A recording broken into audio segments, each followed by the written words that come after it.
Hallelujah. സ്തോത്രം. ദൈവത്തിന് മഹത്വം. എല്ലാ ദൈവമക്കൾക്കും കർത്താവിൻ്റെ അതിപരിശുദ്ധമായ നാമത്തിൽ എൻ്റെ സ്നേഹവന്ദനം അറിയിക്കുന്നു.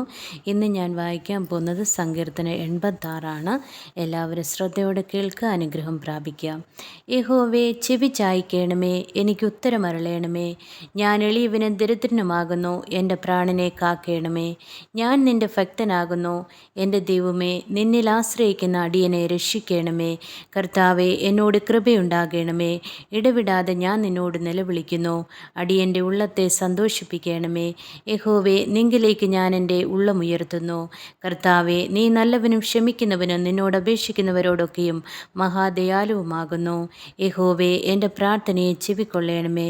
എൻ്റെ യാചനകളെ ശ്രദ്ധിക്കണമേ. നീ എനിക്ക് ഉത്തരമരുളുകയാൽ എൻ്റെ കഷ്ടദിവസത്തിൽ ഞാൻ നിന്നെ വിളിച്ചപേക്ഷിക്കുന്നു.